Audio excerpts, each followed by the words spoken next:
북한이 올해도 관영 매체를 통해서 신무기를 공개했습니다. 핵동력을, 그러니까 핵 추진을 하는 잠수함을 처음으로 자신들이 건조하고 있다는 것을 실제 공개를 한 겁니다. 최소 6,000톤급에서 최소 10,000톤급 사이는 될 가능성이 높다라고 이제 추정은 해볼 수 있는 겁니다. 이 거치대 세보고 다 추정이 가능하군요. 정전이 자주 되다 보니까 뭐 발전기를 돌리거나 배터리를 미리 충전을 해서 그걸 이제 대체하는 방식으로 근무를 수행했단 말이죠. 원자로를 저 안에다 작게 넣는다? 이거는 좀 뭔가 믿기지 않는 그런 현실입니다.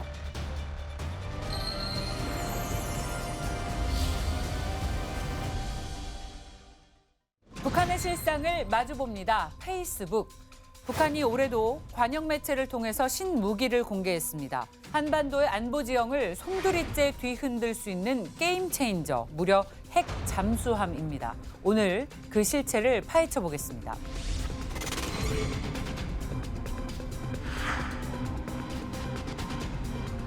북한은 핵 잠수함 보유를 국방력 발전 주요 과제로 제시했는데 실제 건조 현장을 공개한 건 처음입니다. 핵을 동력원으로 하는 핵 추진 잠수함은 오랜 시간 자망이 가능해 미국 본토를 타격할 수 있다는 평가를 받고 있습니다.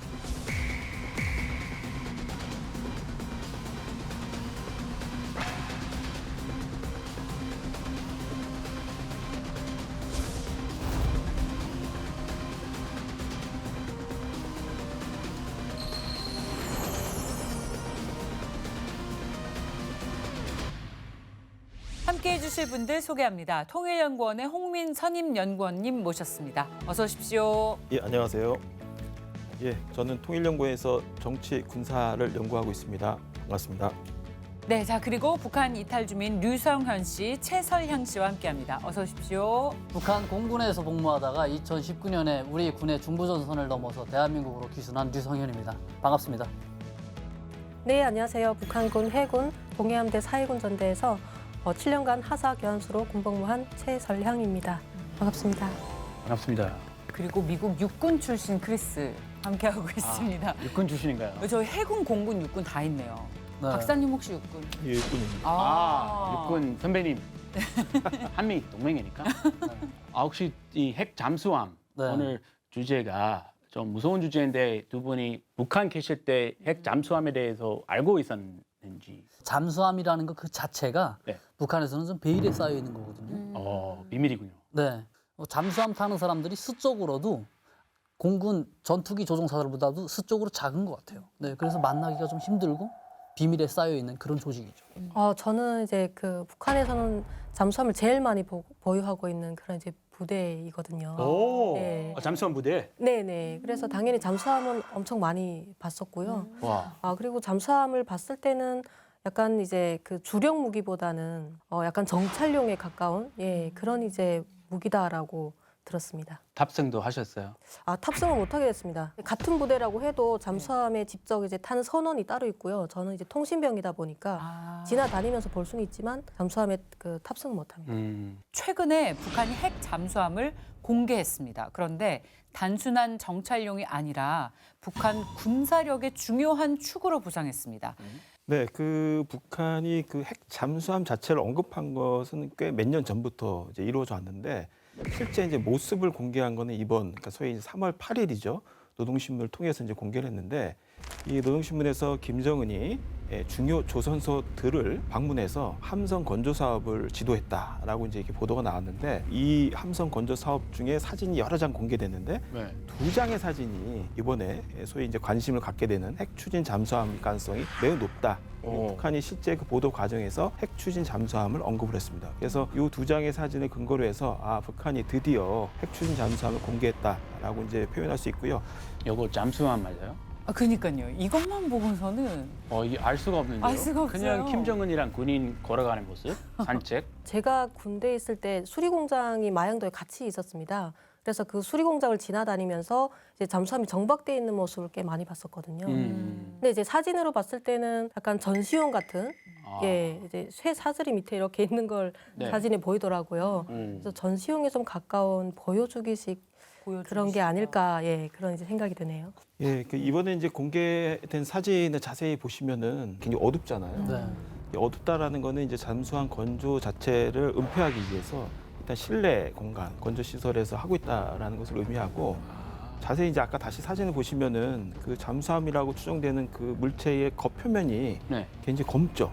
네. 검다라는 것은 기존에 이미 쓰던 것을 개조했거나 또는 아니면은 다른 곳에서 일종의 이제 가져왔거나 그래서 약간 이제 뭔가 재건조하는 이 가능성도 이제 배제할 수 없는데요. 전체적으로 그래서 공개된 사진이 굉장히 어둡다라는 것은 중요한 아마 부분이라고 봐야 되고요. 이 당시 보도할 때의 내용이 굉장히 중요합니다. 이 보도에서 어떤 내용을 얘기를 했냐면 김정은이 핵동력 전략 유도탄 잠수함 건조 실태를 요해했다. 그래서 요 용어를 사용했다라는 거는 굉장히 의미 있죠. 왜냐하면 처음 사용한 말입니다. 핵동력 전략 유도탄 잠수함이란 말은 처음 사용했습니다. 기존의 핵잠수함이 말은 표현을 했는데 실제 어떤 무기 체계로서의 핵동력 전략 유도탄 잠수함이란 얘기를 한 거는 이번이 처음입니다. 그 말이 너무 어려운데요. 이 핵동력 유도도 전력 네. 뭡니까? 네. 우리가 이제 단순화시키면 크게 두 가지입니다. 네. 잠수함을 움직이기 위해서는 동력이 필요하겠죠. 그렇죠. 자, 동력을 뭘로 기준을 삼냐를 이제 우리가 봐야 됩니다. 예를 들면 디젤이죠. 디젤 엔진을 가지고 소위 이제 축전기를 보내가지고 이제 잠수함 동력을 만들어내는 디젤형이 있다라고 이제 봐야 되고요. 또 하나는 원자로, 이렇게 소형 원자로를 탑재하고 그 소형 원자로로부터 나오는 전력을 통해서 축전을 해서 이제 움직이는 것을 이제 소위 이제 원자로형 두 가지가 있다고 이제 봐야 됩니다. 그래서 지금 북한이 처음으로 핵 동력이란 말을 썼기 때문에 핵 동력을 그러니까 핵 추진을 하는 잠수함을 처음으로 자신들이 건조하고 있다는 것을 실제 공개를 한 겁니다. 원자력으로. 이 원자력을 통해서 잠수함을 만들어낸 국가는 총 6개 국가밖에 안 됩니다. 이 국가들조차도 사실상 이 건조 자체를 하는데 상당한 기술적 시행착오를 거쳐서 굉장히 오랜 동안 이제 거쳐서 만든 국가들인데 북한이 여기에 이제 합류하느냐, 이 클럽에 합류하느냐가 이제 초미의 이제 관심사가 된 것이죠. 네. 잠수함이 대부분 축전지로 간다고 하더라고요. 축전지로. 네, 디젤해서. 그리고 잠수함을 몇 년에 한 번씩 그 토막 내 가지고 잘라서 축전지를 교환을 해야 된대요. 네, 근데 사실 북한에서 축전지 만드는 기술도 그렇게 높지 않아 가지고 그것만 교체하기도 힘든 일인데 원자로를 저 안에다 작게 넣는다?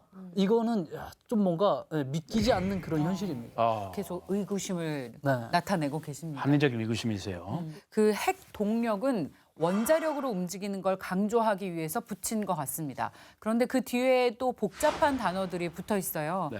전략 유도탄 잠수함. 그 이해를 좀 해야 돼요. 왜냐하면 보통 이제 재래식 그 잠수함, 소위 이제 디젤형의 잠수함은 스노클링이라고 합니다. 공기를 빨아들여야 되기 때문에 수면 위로 살짝 올라와가지고 잠수함은 나오지 않은 채 빨대 같은 걸 이제 밖으로 내보내는 거죠. 우리 하와이 가서 스노클링 하는 거. 그래서 이제 공기만 했죠? 빨아들이는 겁니다. 이거 이제 안에 이제 공기도 필요하고 발전을 하기 위해서도 공기가 필요합니다. 자망을 한 다음에 일정 기간이 지나면 다시 나와서 스노클링을 해서 다시 빨아들이고 하다 보면은 위에서 노출이 돼요. 그렇죠. 저게 노출. 저게 노출이 되면은 사실상 이제 자망의 가치가 상당히 떨어지게 되는 거죠.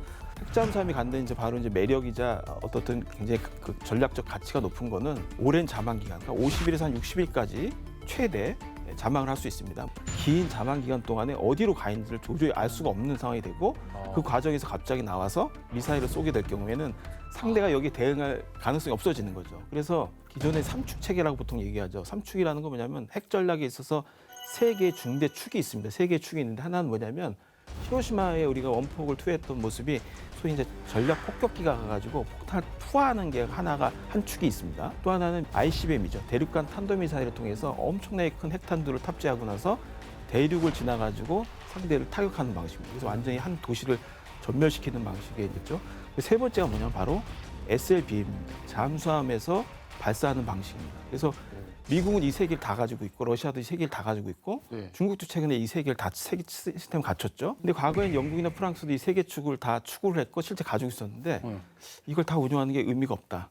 다 없애고서 하나만 남겼는데 그게 뭐냐면 바로 핵 추진 잠수함에서 쏘는 SLBM만 남겼어요. 그 하나만 있다. 그만큼 이 하나만 가지고 있어도 충분히 억제가 가능하다고 보는 거예요. 전력적 가치가 높은지를 우리가 이제 비교적으로 이제 알 수 있는 거죠.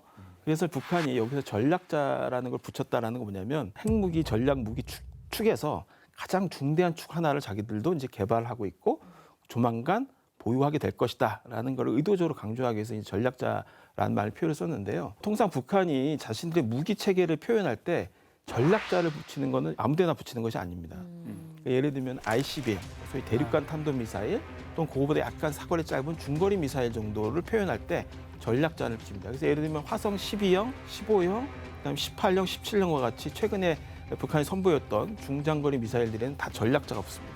그만큼 그만큼 있는 것들. 전략적 가치가 매우 높은 긴 사거리를 갖고 있다는 걸 강조하기 위한 용도로 전략자를 붙이고 사거리는 그렇게 멀지 않은데 전략자를 붙이는 게 또 하나가 있어요. 그게 뭐냐면 전략 순항 미사일. 이 전략 순항 미사일은 뭐냐면 영어식 표현으로 SLCM이죠. 잠수함에서 발사하는 순항 미사일이라는 표현인데 이거는 이제 자망을 하다가 어느 순간에 SLCM을 쏘는데 이 SLCM이 낮은 지표를 따라서 날아갑니다. 그러니까 소위 제트 엔진을 통해서 이렇게 바닥을 훑으면서 날아가는 거죠. 그러다 보니까 소위 말하는 요격 시스템이 잘 잡히지가 않아요. 그러니까 굉장히 전략적으로 중요하다고 보는 거예요. 그래서 이 공통 지점이 뭐냐면 미국이 소위 이제 배치하고 있는 뭐 본토, 그다음에 구암 기지, 주일미군 기지, 주한미군 기지를 전략적으로 언제든지 자기가 타격할 수 있는 무기에 대해서는 전략자라는 말을 붙이고 있다. 그래서 이번에 이 전략자라는 말을 붙인 것은 그냥 붙인 것이 아니라 상당히 전략적 가치를 높이 보거나 아니면은 그런 전략 무기가 소위 갖고 있는 특성을 갖고 있기 때문에 이 전략자를 붙였을 가능성이 높다 이렇게 봐야겠죠. 네, 벌써부터 무서운데 이 핵 잠수함이 은폐까지 가능하다는 건 무섭고 그렇죠. 거기에다가 미사일까지 쏠 수 있으면 그 위력이 어마어마하겠는데요. 예, 그렇습니다. 이제 단순히 아까 비교하자면은 이게 대표적으로 이제 토마호크 미사일이라고 이제 얘기를 토마호크. 하죠. 네. 미국이 아주 자랑하고 거의 실전에 배치돼서 가장 위력적인 장거리 타격 미사일인데 이게 왜 무서우냐면은 순항 미사일이기 때문에 탄도 미사일처럼 이렇게 포물선 궤적을 통해서 날아가는 게 아니고 날아간 다음에 밑에서 이제 깔려서 날아가는 거죠. 지표면에 깔려서 날아가다 보니까 상대가 이것을 요격하기 위한 레이더 가동을 아무리 해도 잘 잡히지도 않고 잡혀도 이거를 정밀하게 타격하는 이 순항 미사일을 방어할 방법이 그렇게 많지가 않아요. 우와. 그렇기 때문에 굉장히 중요한 무기인데 한국의 부산항에도 입항했던 켄터키항 같은 경우에는 총 24개의 수직 발사관이 그 안에 내장이 돼 있어요. 뚜껑이 열리면서 이제 거기서 24개의 발사관에서 발사가 되는데 거기에서 7개의 관을 갖다가 토마호크 미사일이 발사되도록 그러니까 한 개의 발사관에서 7개의 토마호크 미사일이 동시적으로 발사가 돼요. 켄터키함 하나에서 154발의 토마호크 미사일이 발사될 수 있는데 이게 발사된다면 어떤 위력을 갖게 되냐면은 히로시마에 원폭됐을 때의 보다 1,600배의 위력을 갖는 폭발력을 갖습니다. 히로시마 원자폭탄보다 더 클. 그렇죠. 상상이 안 돼. 이 켄터키함 하나가 또 이제 한 국가의 국방력과 거의 맞먹는다라고 이제 얘기를 해요. 근데 미국이 이제 이 SSBN을 굉장히 많이 보유하고 있죠. 근데 이게 북한에서 잠수함을 되게 많이 보여줬잖아요.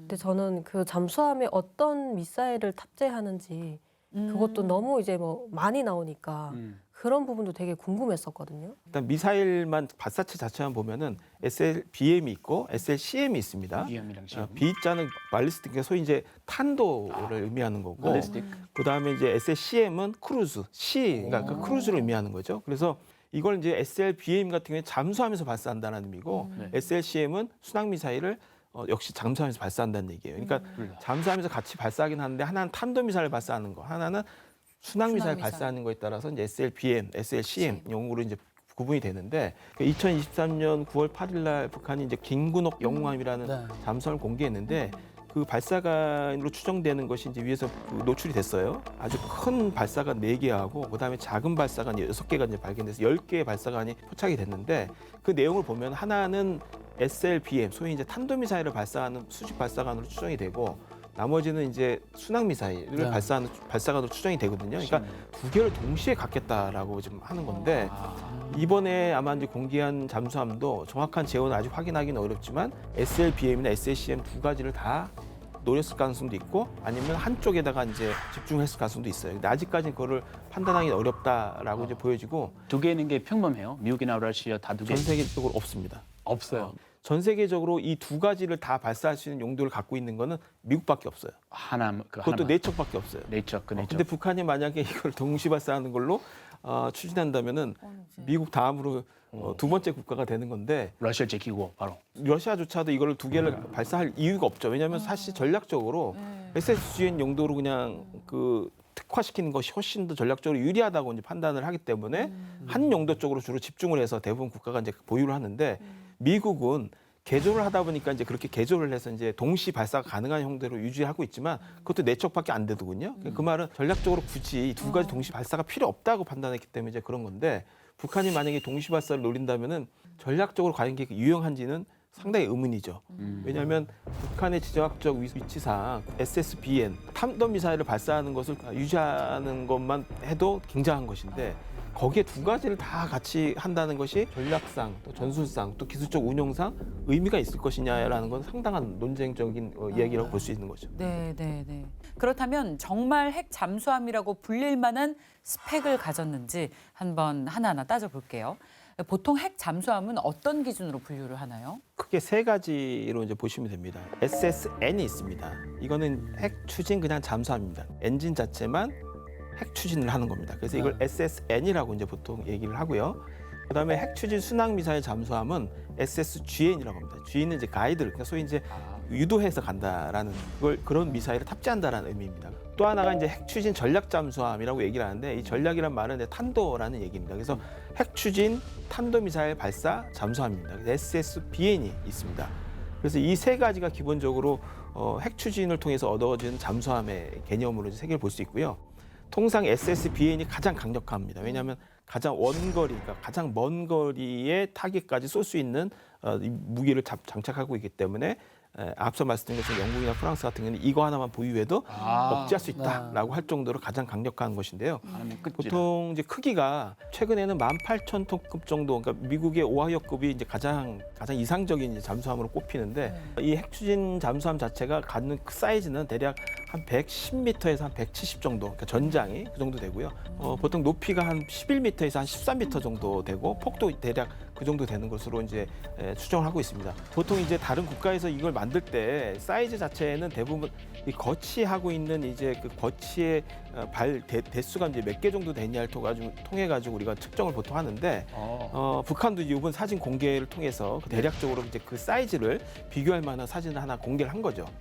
이 거치대를 물론 이제 간격이나 이런 건 일부 차이가 있을 수 있습니다. 근데 그걸 염두에 두고 봐야 되는데 지금 북한은 전체 모습을 공개한 건 아니고 부분 모습을 공개했음에도 불구하고 거치대만 지금 14개 정도가 추정이 되거든요. 14개 거기. 네네. 그러니까 만약에 전체 모습이 나왔다면은 최대치까지 본다면 한 18개까지 가능하지 않을까라는 생각이 드는데 약간 비교할 만한 사진들은 이제 프랑스 핵추진 잠수함을 보면은 이것도 역시도 17개, 18개 정도 됩니다. 이 프랑스의 지금 그 핵추진 잠수함이 약 13,000톤급에서 18,000톤급 정도까지 이르는 사이즈입니다. 그렇기 때문에 북한이 저 정도의 거치대를 갖고 있다면 최소 6,000톤급에서 최소 10,000톤급 사이는 될 가능성이 높다라고 이제 추정은 해볼 수 있는 겁니다. 이 거치대 세 보고 다 추정이 가능하군요. 그렇죠. 그 밑에 그거 건조 작업이라고. 네, 제가 그 이제 통신 부대였잖아요. 네. 이게 통신 부대는 상시 전기가 들어와야지만이 이제 근무를 수행할 수 있는 그런 환경이거든요. 그 정전이 자주 되다 보니까 뭐 발전기를 돌리거나 배터리를 미리 충전을 해서 그걸 이제 대체하는 방식으로 근무를 수행했단 말이죠. 그러니까 이만큼 열악하다는 거를 이제 보여주는데 북한이 어떻게 저렇게 신형 잠수함을 계속 저렇게 만들어낼 수 있을까 사실 저는 의구심이 듭니다. 그래요. 공개는 오래 했지만 언제부터 핵 잠수함 건조하기 시작했어요? 핵추진 잠수함이라는 말을 북한이 처음 이제 김정은의 입을 통해서 공개한 거는 2021년 1월입니다. 당시 이제 8차 당대회가 개최됐을 때 김정은이 사업총합 보고를 하는 과정에서 핵 장거리 타격 능력을 신장시키겠다, 제고하겠다라고 하면서 그와 관련돼서 핵잠수함을 건조하겠다라는 과업을 이제 제시를 한 바가 있습니다. 그것이 이제 구체적으로 두 가지 이제 로드맵을 제시를 했는데 하나는 뭐냐면 기존에 북한이 보유하고 있던 잠수함 개조를 하는 겁니다. 개조를 한다라는 건 결국 뭐냐면 기존에 이제 해거래 정도만 쏠 수 있는 잠수함이었다면 탄도미사일이나 순항미사일이 발사 가능한 걸로 개조한다라는 의미예요. 두 번째 트랙은 뭐냐면 오늘 얘기하고 있는 소위 핵동력, 핵추진 잠수함을 개발한다라는 것이 두 번째 이제 트랙이었던 겁니다. 그래서 일정 부분 북한은 2021년 이후에 조금씩 계속 추진해 왔다라고 이제 볼 수 있는 것이죠. 지금 현재 북한에서 가지고 있는 잠수함 이게 어떤 단계를 거쳤는지 그리고 현재 가지고 있는 거는 자기들이 북한 내부에서 만든 건지 이거랑이 궁금합니다. 우선 크게 세 단계에 걸쳐서 북한이 잠수함을 노출시켜 왔습니다. 첫 번째 단계는 그 전략 잠수함입니다. 북한이 쓴 용어입니다. 그러니까 전략 탄도탄을 발사할 수 있는 잠수함이라는 의미에서 전략 잠수함이라는 표현을 썼는데 앞서 우리가 용어를 가지고 추론하는 방법을 배웠듯이 전략자는 들어가는데 핵이란 말은 안 들어갔죠. 들어가네요. 네. 그래서 결국 이거는 뭐냐면 디젤의 잠수함을 가지고 탄도미사일 쏜다라는 이제 개념의 이제 잠수함인 것이죠. 근데 이거는 북극성 미사일, 탄도미사일을 위에 크레인으로 올려가지고 지금 끼워놓고 있죠. 탑재하고 장착하는 모습입니다. 예, 위에다가. 그래서 이게 장착하고 나서 진수가 돼서 나가죠. 나가면은 뚜껑이 열리면서 이제 북극성 미사일이 발사되는 이제 방식인 거죠.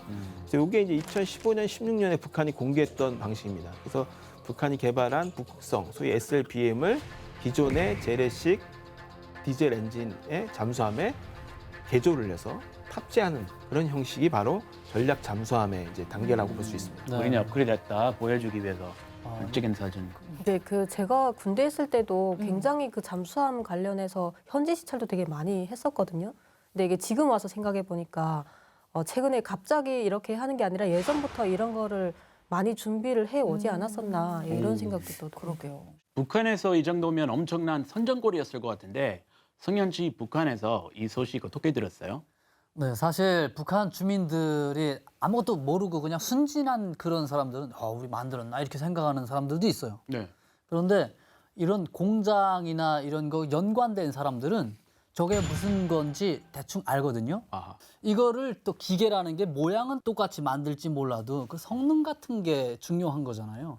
그런 부분에서 조금 의문을 다 가지고 있죠. 그리고 러시아에서 만들었다고 하는 그 거대한 잠수함, 제가 그 다큐멘터리를 봤던지라 자기들이 이렇게 엄청나다고 하는 게 저에게는 그게 다가오진 않았었어요. 네. 크게 또 기대감이 없는 게 이제 그 잠수함이 외부에서도 많이 수리가 오거든요. 그러니까 저희는 사전대였는데 뭐 이제 동해함대 쪽에 있는 잠수함들이 다 들어와요.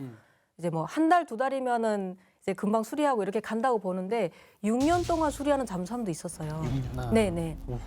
군복무가 보통 이제 그때 당시 잠수함은 한 7년에서 8년 정도거든요. 그래서 저희가 농담으로 야 너 잠수함 타보긴 했어 그러면은 아니 못 타봤다고. 예, 그래서 잠수함이 수리하는 동안 이제 뭐 잡부라고 이렇게 얘기를 많이 하거든요. 잡부. 예, 예. 뭐 농사도 짓고 그리고 뭐 병영 건설도 하고 이렇게 잡다한 일을 한다고 해서 군대 아니다 잡부다 막 이런 농담도 되게 많이 했었습니다.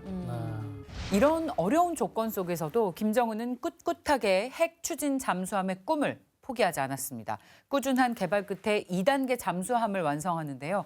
이건 어떤 잠수함이었나요, 박사님? 2단계는 전술핵 공격 잠수함입니다. 이 용어는 북한이 이제 공개한 이제 용어인데 전술핵 당연히 이제 기존에 뭔가 자신들이 개발했던 전술핵을 탑재한다라는 의미고 여기에도 역시 마찬가지로 동력 자체는 기존의 재래식 디젤형 잠수함인데 다만 탑재하는 미사일이 전술핵을 탑재할 수 있는 미사일을 발사한다는 개념입니다. 그래서 이게 이제 대표적으로 북한이 이 용어를 쓴 거는 2023년 9월 8일이었죠. 이 당시에 김군옥 영함을 진수하는 진수식을 대대적으로 이제 보도를 했습니다. 여러 사진을 공개했고 실제 조선중앙 텔레비전을 통해서 영상까지 이제 공개를 했는데요. 이것을 위해서 이제 상층에서 이렇게 보게 되면은 발사관이 총 10개가 이제 발견이 됐어요. 6개는 조금 사이즈가 작고 4개는 사이즈가 컸는데 각각 여기에 소위 이제 이 전술핵 미사일로 추정되는 전략 순항 미사일이죠. 그다음에 미니 SLBM이라고 얘기하는 북극성 이 두 가지가 아마 탑재되는 용도로 아마 보여집니다. 그래서 결국은 이 2단계에 해당되는 건 전술핵을 쏠 수 있는 잠수함. 이게 바로 2단계에 이제 해당된다고 볼 수 있습니다. 그때 그 김군옥 경호함이 공개되고 수많은 논란이 있었던 걸로 기억해요. 미국의 한 군데 군사 매체에서는 기괴한 프랭켄스타인 괴물같이 이런 잠수함 만들었다고 비난하기도 했죠. 그 이제 오래된 골동품 같은 이제 디젤 잠수함을 그 사진을 보니까 약간 레이아웃이 좀 바뀌었다라는 이런 이제 느낌이 들더라고요. 그러다 보니까 이런 거를 이제 개조를 해서 이렇게 만들었다는 게 좀 확실하다는 생각도 들었습니다. 새로 네. 만들지 않고. 예. 좀 기원을 따져보자면은 옛날 소련 시절에 1957년이니까 굉장히 오래된 거죠. 네. 1957년에 이제 소련이 설계했던 로미오급 잠수함이 있습니다. 북한이 그거를 나중에 인도를 해서 가지고 들어오게 됐는데 이게 당시 한 1,800톤급 정도로 만들어진 겁니다. 근데 이번에 이제 김군옥 영함 같은 경우에는 이것을 북한식으로 뜯어 고친 거예요. 개조를 했는데 그 개조한 것이 어느 정도로 심하게 개조를 했냐면은 보통 통상 로미오급 잠수함은 이렇게 불룩한 부분이 이렇게 크게 과대하게 설정돼 있지 않습니다. 의도적으로 여기에 굉장히 많은 중량이 나가는 발사관을 얹혀버린 거예요. 그러니까 전체적인 사이즈는 1800톤급밖에 안 되는데 그 위에다가 잔뜩 발사관들을 무겁게 얹힌 거예요. 근데 그 위에 잔뜩 무거운 걸 얹었다고 생각해 보세요. 그럼 이제 그게 내려가서 과연 자망이 가능한지, 그리고 실제 운행이 가능할지에 대해서 여러 가지 의문을 낳는 설계 변경이고, 실제 이제 저런 방식으로 했을 때 수직 발사관 역시 발사나 제대로 가능할지 여러 가지 의문이 들었고요. 위성으로 이제 우리가 관측해 본 바로는 그날 진수직한 이후로 이것이 뚜렷하게 운행을 하고 있는 것을 확인하지 못했어요. 그러니까 계속 정박해 있거나 수리소를 왔다 갔다 한다든가 계속 그 동향만 좀 발견되고 있어요. 그러니까 이게 실제 운행이 된다라면 아마 이제 한 1, 2년 정도의 운행 기간을 거친 다음에 작전에 이제 투입되거나 이제 실제 완전히 해군에 인도가 돼야 되는데, 지금 과연 인도가 됐는지조차 의문일 정도로 실제 운행은 잘 안 하고 있다. 그러니까 실제 우리 한국의 합참에서는 이것이 실제 작전에 투여될 만큼의 운용성을 갖고 있지 못하다라고 이제 판단하고 있고, 여러 가지 위성 증거상 봤을 때 아직은 이게 운행되지 않고 있다라고 이제 볼 수 있는 것 같습니다. 북한의 잠수함 기술력에 대한 의문은 여전히 해소가 안 되고 있죠. 북한의 잠수함 건조 시설과 관련해서 공개된 정보는 뭐가 있나요?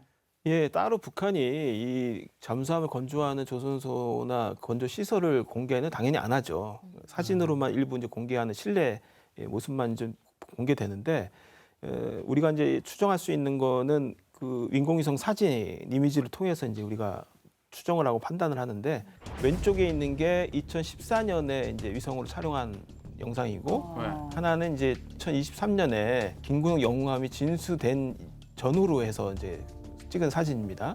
그래서 왼쪽 사진을 보면은 기존에 있던 시설을 리모델링하고 있는 이제 상황이고, 이게 완전히 리모델링 돼서 이제 이게 2023년 이후에 이제 공개된 사진에는 저렇게 이제 두 개의 건물이 지붕을 새롭게 한 상태에서 이제 공개됐는데, 이 길이를 이제 재보면요, 측정을 해보면은 왼쪽에 있는 파란색 지붕의 것이 193m 정도가 나오고요. 그다음에 두 번째의 건물은 175m 정도 나옵니다.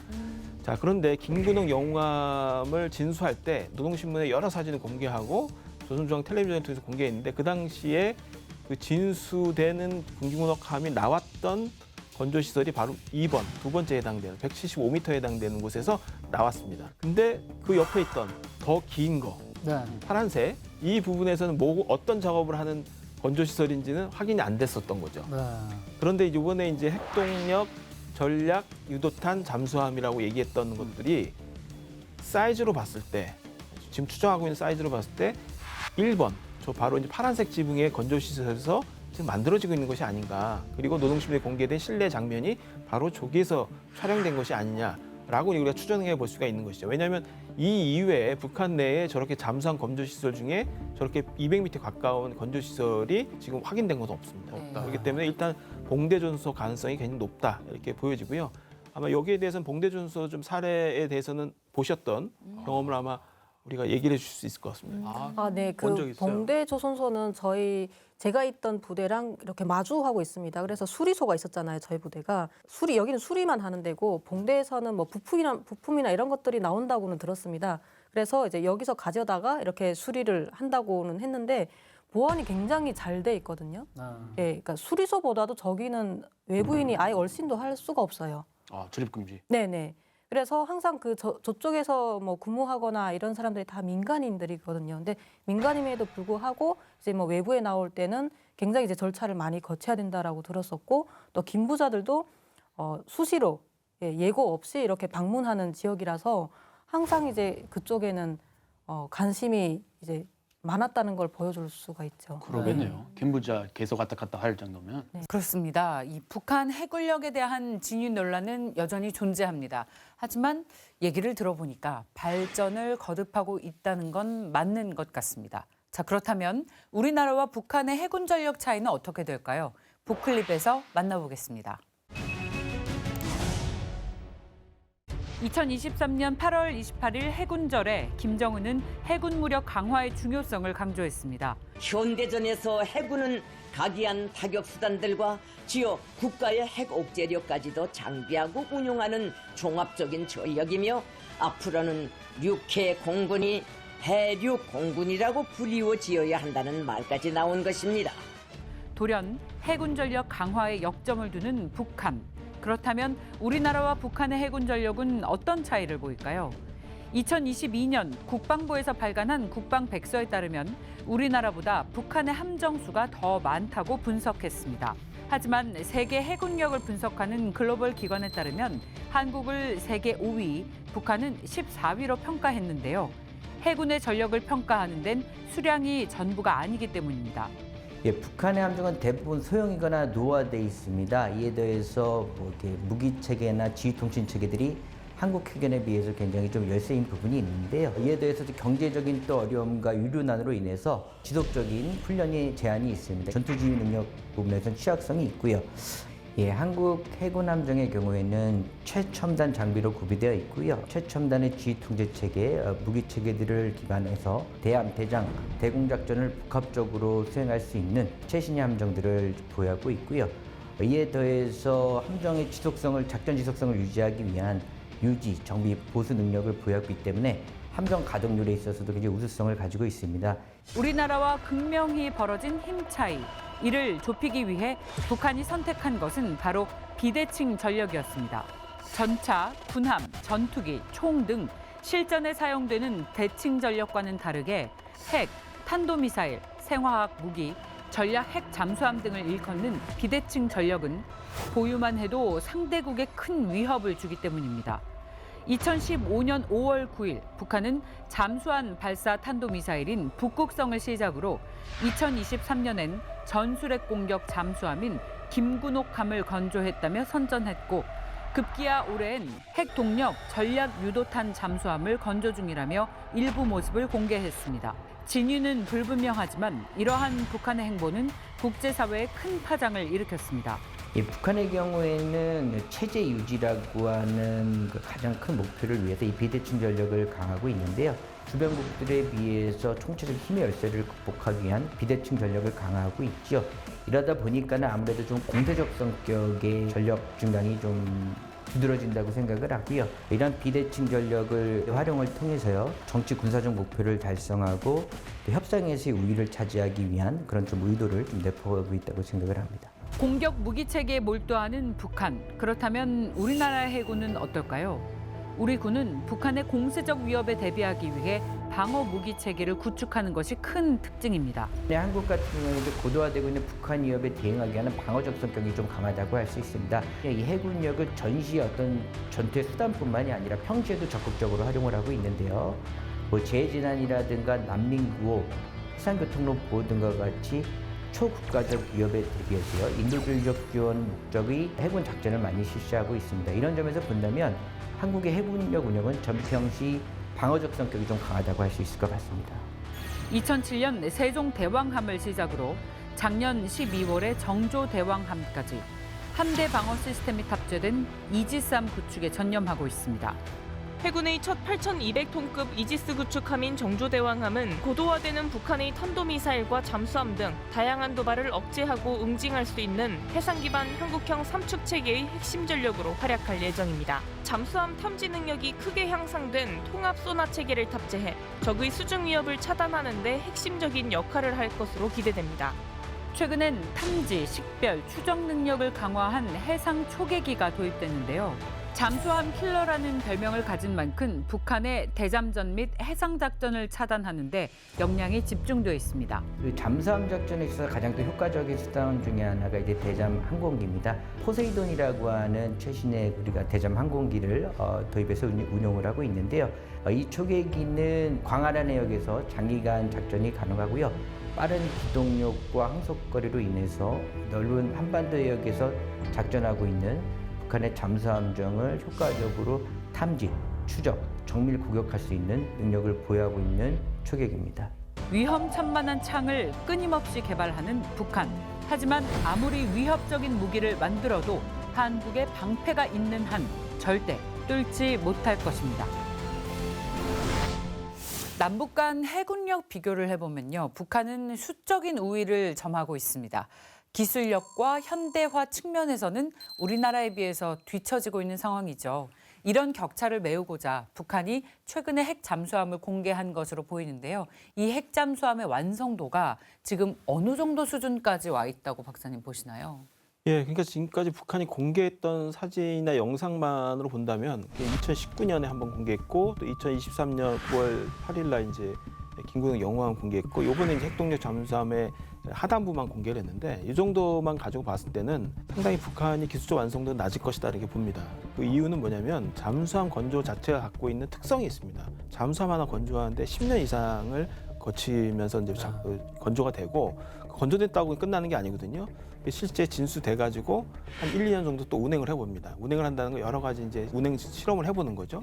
그리고 나서 이제 어느 정도 문제가 없다라면은 이제 해군에 인도되고 해군에 인도되면 해군이 그냥 인도하고 끝나는 게 아니라 그걸 어떻게 이제 작전화시킬 건지를 가지고 또 1, 2년 또 실험을 또 해봅니다. 그렇기 때문에 굉장히 오랜 기간을 거쳐서 이제 건조되는 것뿐만 아니라 이제 시점이 배치되고 핵 추진 잠수함은 더더욱 어렵습니다. 왜냐하면 거기에 들어가는 소형 원자로 그것이 이제 동체와 어떻게 결합될 수 있는지에 대한 일종의 구조적 설계 그리고 거기에 대한 이제 압력 선체를 만드는 부분들 여러 가지가 다 결부되기 때문에 굉장히 이제 까다로운 기술인데 과연 북한이 이렇게 짧은 기간 2019년, 2023년 그리고 요번 2025년 요 세 가지 정도의 사진만 봤을 때는 완벽한 어떤 기술적 완성도를 갖추기는 좀 어렵다. 그래서 아마 이게 우리도 이런 전략 잠수함을 갖고 있다라는 것을 의도적으로 뭔가 과시하기한 행보 이런 차원이 무게감을 좀 둬야 되지 않을까라는 생각이고 다만 그럼에도 불구하고 좀 우려가 되는 부분은 이런 기술들을 뭐 러시아로부터 전수받는 부분도 있겠지만 2014년에 한국 수력 원자력 해킹 사건이 있었습니다. 해킹 사건.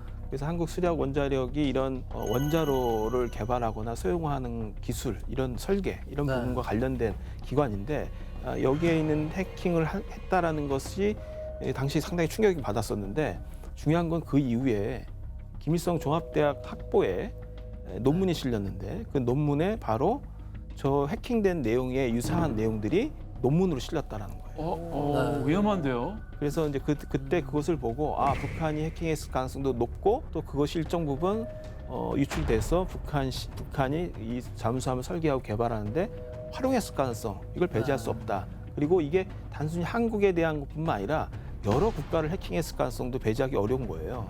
이런 측면에서 아마 북한이 기술적인 자체적 기술 신장을 하고 있을 가능성도 배제하기도 어렵다는 거죠. 네, 그 북한에서 해킹뿐만 아니라 또 그 최근에 러시아 파병도 많이 보냈었잖아요.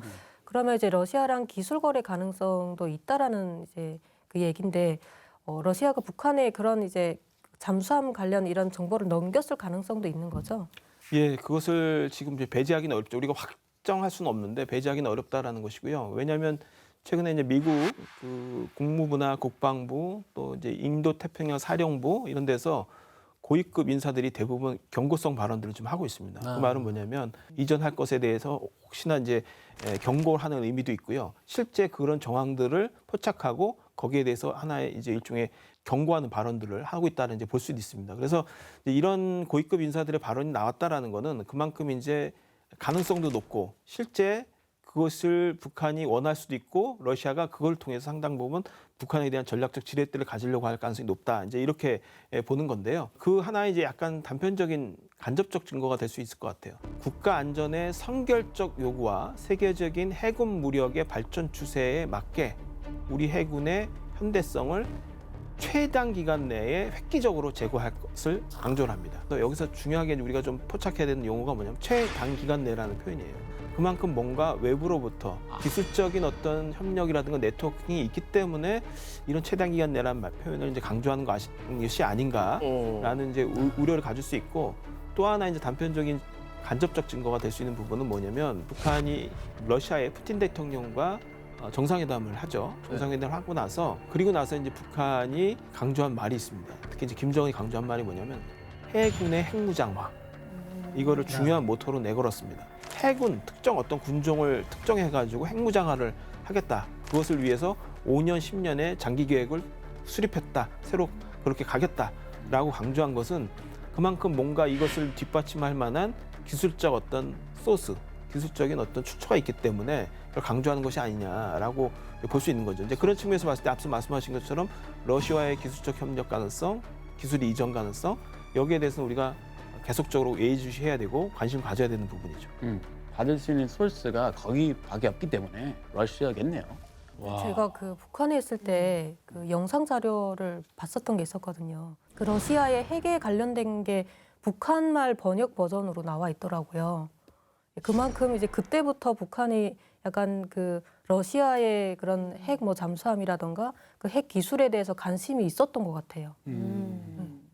러시아의 핵 잠수함 기술력은 이미 세계적인 수준으로 평가받고 있습니다. 그만큼 러시아의 핵 잠수함 기술이 북한에 전달됐을 가능성도 배제할 수 없을 것 같아요. 박사님, 이게 핵심일 것 같은데 만약에 기술이 이전이 됐다면 어느 정도 수준의 기술이 러시아에서 북한으로 넘어갔을까요? 보통 잠수함을 건조하려면은 거기에 대한 이제 설계를 하기 위한 지식이 필요하고, 그다음 그것을 위한 소재도 필요하고, 인력도 이제 필요한데 이거를 다 북한이 갖춰서 핵 추진 잠수함을 건조한다? 이건 사실상 거의 불가능하다고 모든 사람들이 다 판단을 하고 있습니다. 그렇기 때문에 실제 이게 외부로부터의 어떤 이쪽에 협력이 없으면은 지금 당장 속도를 내서 만들기는 어려울 것이다 이제 판단하는데, 이제 그럼에도 불구하고 지금 압력 선체라고 하죠. 소위 이제 심해로 들어갈 때 압력이 가해질 때 그 압력을 견딜 수 있는 선체를 만드는 거, 이 압력 선체를 설계해서 제조할 수 있는 능력은 일정 부분 북한이 좀 가졌을 가능성이 매우 높다. 그건 뭐냐면 여러 가지 이제 해킹을 통해서든 설계 도면이라든가 기술적인 어떤 코멘트를 통해 가지고 일정 부분 여러 시행착오를 겪어서 선체 정도 만들 수 있을 것이다라고 이제 판단합니다. 근데 중요한 건 뭐냐면은 그 안에 내장돼야 되는 소형 원자로, 가압형 원자로 이제 소형화가 기술이 이제 중요한데 이 부분은 북한이 자체적으로 하기 어려울 것이다. 소재적인 측면, 설계적인 측면 모든 것에서 이제 어렵다라고 판단을 하고 있는데, 이제 그럼에도 불구하고 러시아가 만약에 여기 이 소형 원자로, 가압형 원자로를 만드는 것에 대한 일부, 그러니까 완전한 설계도를 주지 않더라도 뭐 예를 들면 과거 퇴역시켰던 소형 원자로의 흔적들이죠. 이제 잔해들을 갖다가 일부 제공한다든가 핵심적으로 걸려 있는 문제를 풀 수 있는 기술에 대한 노하우를 코멘트로 주는 방식, 꿀팁으로.